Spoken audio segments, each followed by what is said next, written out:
want to talk about values because character is founded in values. And this word philosophy is important.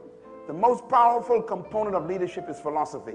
Now, this is important because I want to show you how philosophy is really the manifestation of your character. Philosophy is your belief system. Your belief system comes from all the ideas that you collected over time that you have accepted as truth, or in my perspective from this session, acceptable. All leaders manifest their philosophy through their belief system. So I'm going to give you a little list to write down. Belief creates your values. Your values produce your morals. Your morals inform your ethics. Your ethics produce your character, and your character controls your life. So please follow the system very carefully. First, what's number one? Beliefs create your values. If you believe that taking something that doesn't belong to you is not right, if you believe that, then you follow the process. If you believe that stealing, we call it, is not right, then that becomes valuable to you. It becomes a value to you. That value then produces your moral response to the opportunity to steal. And because your moral response is that this value is too important to you to violate, then your behavior becomes what they call ethical behavior. You have ethical behavior. It informs your ethics. And because your ethics, which people can see, takes action, then people say you are a person of character. And if you do it consistently, they say you have a life of character. So there's a process. Let's go through leadership keys. In my books on leadership, I have isolated over 14 necessary components of leadership, but I isolated them down, diluted them down to 3 in this session. 3 most important components of leadership. The first one is purpose, which is the source of your vision. The second one is potential, which is the source of your ability and skill. And the third one is principles, which are the key and the most important, because they are the values that you hold dear and will not violate. Leadership, therefore, is purpose. That's your mentality, your vision, the things you see and feel. Your ability, potential, is the second one. That's your power to perform and to do. But the third one is principles, and this one has to do with being responsible. So I just want to go over these very quickly again. 3 components of leadership that I consider to be essential. 1 is principles, which produce character.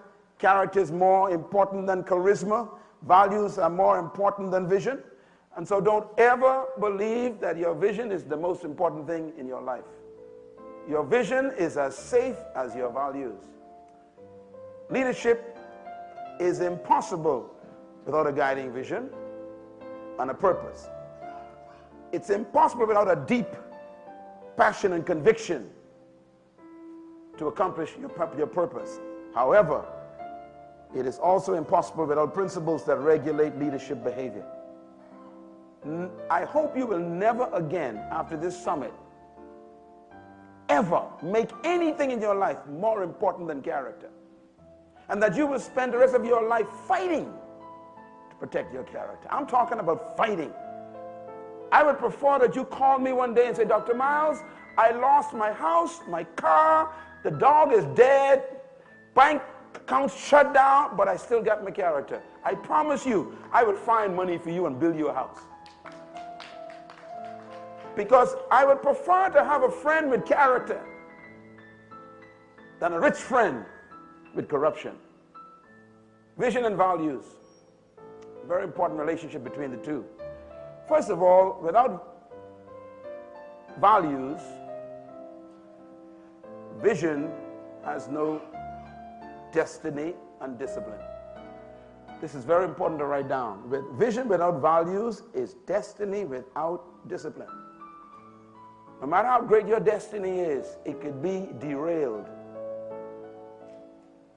by your lack of discipline. Samson, what a great story that could have ended as, huh? He would have been one of the greatest judges of Israel. But he is known as the man who fell for a woman, disgraced his nation, and corrupted his memory forever. Number two, vision is protected by values. Number three, vision is interpreted through your values. No matter how great your vision is, I can tell if you believe it by the way you're acting.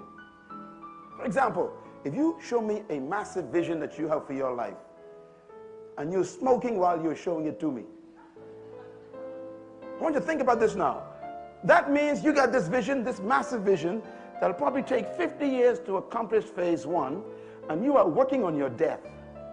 In other words, you don't value your lungs, even though you have a big destiny. So we got people with great vision sipping on alcohol while they're talking about it. This is like, it's like a smoking doctor. Your life is interpreted through your values. I eat properly. People ask me, why do you so, I've known you for 50 years, you have energy every day. That ain't no miracle. I take a lot of vitamins every morning, and I eat properly, and exercise, and don't stress myself out by having any adulterous relationships. You know why you look old? You got adultery in your life. Sin makes you old. Clap.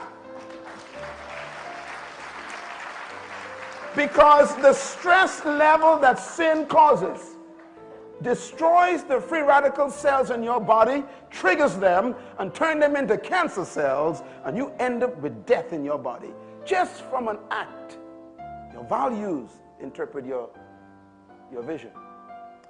Number four, organizational vision is corporate purpose in pictures. Okay, your company, you business people here, you have your company, or you pastors, you have your church, or you politicians, you have your party or your platform. Everybody got some organizational component. But let me tell you something about organization. This is very important. Write this down. Organizational values are corporate convictions. Your organization must have character, not just you. And the problem is, you are the organization. I was speaking with governments the last 3 weeks in Africa, and we went to so many countries, and every country we went to, we spoke with government leaders. They were in seminars just like this. I was talking to them for hours, and I was sharing with every government that I spoke to. I said, listen, there's no such thing as corrupt politicians. I'm sorry, corrupt politics. I said, there's no such thing as a corrupt government. Doesn't exist. Organizations are never corrupt. It's the people that get in them. This is why when the Attorney General spoke on our first day, she made a statement very important, and I say it often. She said, in reference to politics, that the politician determines what the country will look like. Their values that are personal become public policy.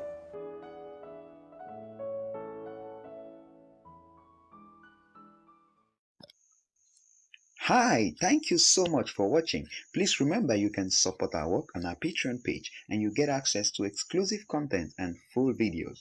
And please hit that subscribe button if you haven't done so, and click the notification bell to be the first to receive newer content. Please don't forget to like and share this video with your friends to be a blessing to them.